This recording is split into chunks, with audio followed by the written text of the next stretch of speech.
Bismillahi wa bihamdih. Assalamualaikum warahmatullahi wabarakatuh. Alhamdulillahil wahidil ahad, al-fardus samad, alladzi lam yalid wa lam yulad wa lam yakul lahu kufuwan ahad. Jazallahu anna sayyidana Muhammadan sallallahu alaihi wasallam ma huwa ahluh. La haula wa la quwwata illa billah. Amma ba'du. Para pendengar channel Dalang Takdir rahimakumullah, pada kesempatan kali ini Al-Fakir akan melanjutkan pembahasan dari kitab Al-Hikam karangan Syekh Ibnu Athaillah As-Sakandari, yaitu ma min nafsin tubdihi illa walahu qadarun fika yumdihi. Tiada satu napas terlepas daripada kamu, melainkan di situ pula ada qadar yang berlaku di atas kamu. Persoalan qadar telah disentuh pada hikmah yang ketiga yang telah lalu, dan kembali disentuh oleh hikmah ke-30 pada saat ini.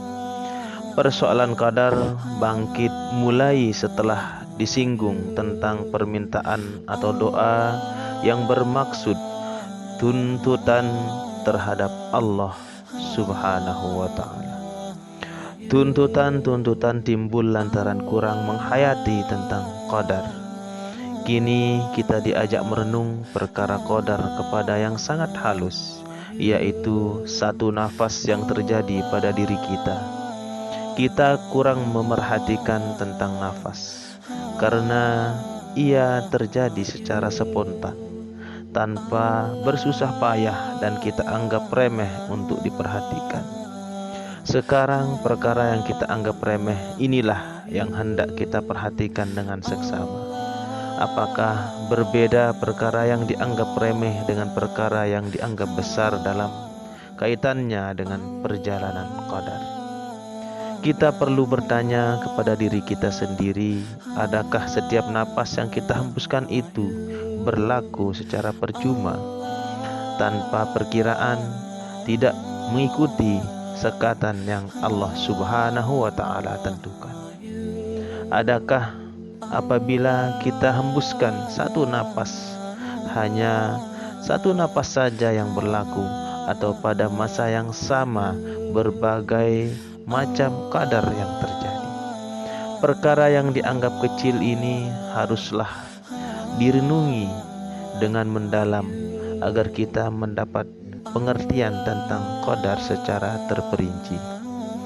Nafas ialah udara yang keluar masuk pada badan kita melalui mulut dan hidung. Satu hembusan udara yang keluar dari badan kita dipanggil satu nafas. Nafas ini penting bagi jasmani kita.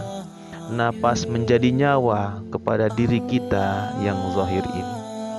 Penghidupan diri yang zahir diukur dengan perjalanan nafas kita. Kita biasanya menyekat umur kita dengan kiraan tahun. Kita tidak menyekat umur kita dengan kiraan bulan, apalagi dengan kiraan hari atau jam saja. Sebenarnya sekatan yang tepat tentang umur ialah nafas. Berapa juta hembusan nafas, itulah umur kita. Sikap memandang qadar secara meluas menyebabkan kita terlindung untuk melihatnya pada setiap detik dan setiap kejadian. Sebab itu kita sering keluar daripada berpegang kepada qadar. Andainya kita memandang hidup secara tepat, yaitu dengan hitungan napas, niscaya kita akan melihat qadar secara halus, sebagaimana halusnya kiraan nafas kita. Dapatlah kita menghayati benar-benar bahwa pada setiap hembusan napas itu berlaku qadar menurut ketentuan Allah Subhanahu wa ta'ala. Jumlah udara yang keluar masuk pada badan kita bagi setiap perjalanan napas adalah menurut sekatan yang ditentukan oleh Allah Subhanahu wa ta'ala. Jumlah napas yang akan kita hembuskan juga telah ditentukan oleh Allah. Dan apabila jumlah nafas yang telah disediakan untuk kita itu habis, maka pada saat itulah kita akan menghadap Allah Subhanahu wa Ta'ala atau didatangi oleh kematian. Jika kita dapat melihat perjalanan qadar hingga kepada peringkat yang halus ini, niscaya pandangan mata hati kita tidak akan terlepas daripada melihat qadar pada setiap detik dan pada setiap kejadian. Kita akan melihat bahwa jumlah air hujan yang bertitik di atas bumbung rumah kita adalah mengikuti sekatan yang telah ditentukan oleh Allah Subhanahu wa Ta'ala. Bilangan debu yang berterbangan juga ditentukan oleh Allah Subhanahu wa Ta'ala.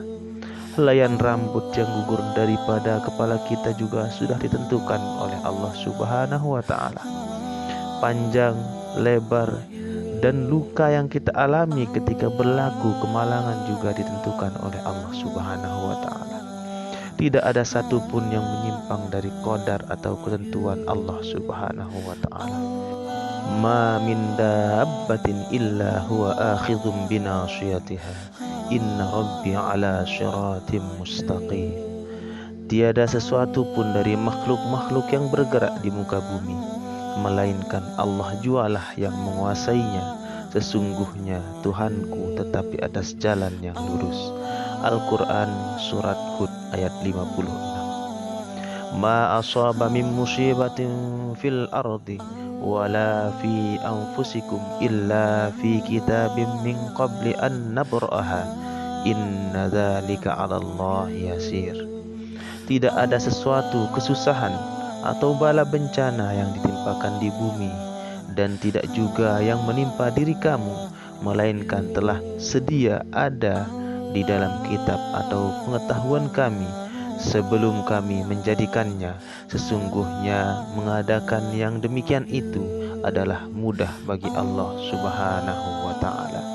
Al-Quran Surat Al-Hadid ayat 22. Allah Subhanahu wa Ta'ala mengadakan ketentuan sejak azali.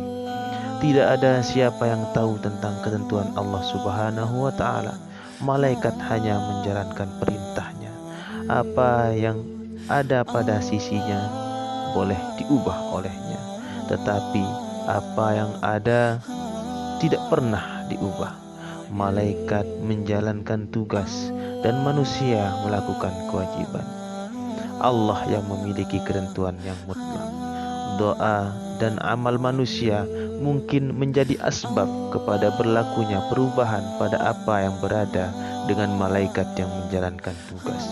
Jika Allah izinkan, tetapi ia tidak mengubah apa yang ada pada sisi Allah. Ilmu Tuhan atau ilmu Allah meliputi yang awal dan yang akhir. Segala sesuatu telah ada pada ilmunya sebelum ia berlaku lagi. Urusan yang demikian sangat mudah bagi Allah Subhanahu wa Ta'ala. Malaikat dan manusia tidak memiliki ilmu yang demikian. Malaikat semata-mata patuh kepada apa yang diperintahkan oleh Allah Subhanahu wa Ta'ala. Manusia pula harus demikian, harus bergerak pada posisi atau makomnya sebagai makhluk Allah Subhanahu wa Ta'ala untuk selalu berusaha meningkatkan perkembangan kerohaniannya sehingga ia menjadi sesuai dengan kehendak Allah Subhanahu wa Ta'ala. Wallahu a'lam. Sekian, apabila ada kekurangan kekhilafan itu semata-mata kekurangan al-fakir pribadi, dan apabila ada manfaat dan faedahnya itu datangnya dari Allah Subhanahu wa Ta'ala. Wallahul muwaffiq wal hadi ila sabilir rasyad. Wassalamualaikum warahmatullahi wabarakatuh.